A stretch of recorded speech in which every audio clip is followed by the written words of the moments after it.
याद है वो दौर जब पटियाला से पटना तक नारा गूंजा था, गली गली शोर है, राजीव गांधी चोर है। इसलिए राहुल बाबा से एक सवाल देश जानना चाहता है, जब आपके पिताजी को ये पता था कि सरकारी खजाने से निकला 100 पैसा जमीन पर उतरते उतरते 15 पैसे रह जाता है, तो भी देश से भ्रष्टाचार खत्म क्यों नहीं हुआ? आपके अपने अतीत की कालिक से खुद को बचाने के लिए आपने नारा दिया, चौकीदार चोर है। इसलिए हम आपको आईना दिखाते हैं ताकि आप भी देख सके आपकी पिछली सरकार आकंठ भ्रष्टाचार में कैसे डूबी रही।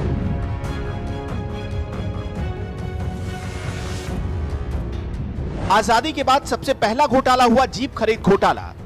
भारत सरकार ने लंदन की एक कंपनी से 200 जीप खरीदने का फैसला किया, लेकिन जीप मिली सिर्फ 155। 1955 में नेहरू सरकार ने इस केस को बंद कर दिया और आरोपी कृष्ण मेनन को कैबिनेट में शामिल कर नवाजने का काम किया। 1951 में साइकिल आयात में घोटाला हुआ, आरोपियों से 1 रुपए वसूली नहीं हो पाई। 1998 में इंश्योरेंस घोटाला हुआ, तत्कालीन वित्त मंत्री कृष्णमाचारी को जेल जाना पड़ा, सरकार 1 पाई नहीं वसूल पाई। मारुति घोटाले में इंदिरा गांधी का नाम सामने आया। इस घोटाले में संजय गांधी की मदद से मारुति को पैसेंजर कार बनाने का लाइसेंस दे दिया गया, नियमों को ताक पर रखकर। 1976 में तेल घोटाला हुआ, इंडियन ऑयल ने हांगकांग की फर्जी कंपनी से डील कर ली और भारत सरकार को 113 करोड़ रुपए का चूना लगा। इसमें भी इंदिरा गांधी और संजय गांधी का नाम सामने आया। 1987 में पनडुब्बी घोटाला हुआ, जर्मनी की पनडुब्बी कंपनी ने डील हासिल करने के लिए 20 करोड़ रुपए कमीशन दिए। 1987 में ही बोफोर्स घोटाला सामने आया। स्वीडन की कंपनी बोफोर्स एबी से रिश्वत लेने के मामले में राजीव गांधी समेत कई बड़े नेता फंसे।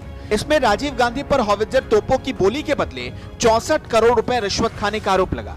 चारा घोटाला तो याद ही होगा। 1996 में चारा घोटाले के तहत 950 करोड़ रुपए की हेराफेरी हुई। लालू यादव इसमें आज भी सजा काट रहे हैं। जिस आरजेडी प्रमुख लालू प्रसाद यादव पर चारा घोटाले का मुख्य आरोपी होने का आरोप है, उनकी पार्टी के साथ राहुल गले मिल रहे हैं और बिहार में गठबंधन हो रहा है।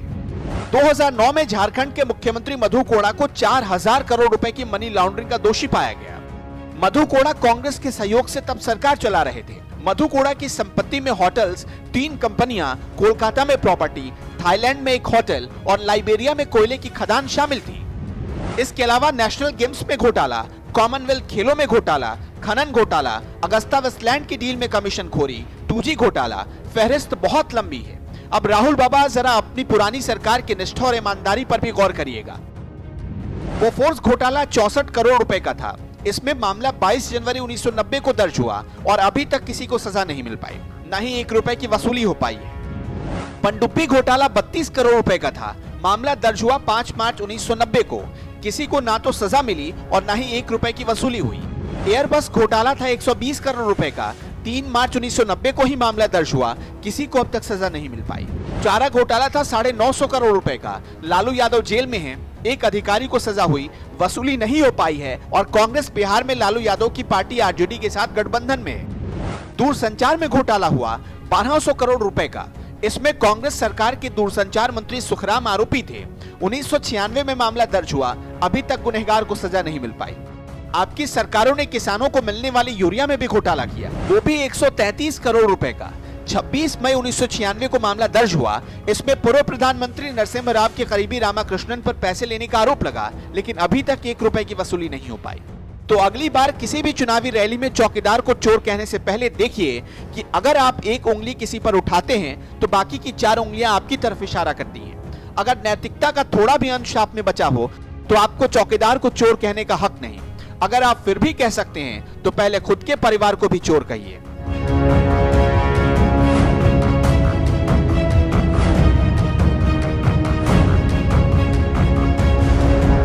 हमारे राष्ट्र में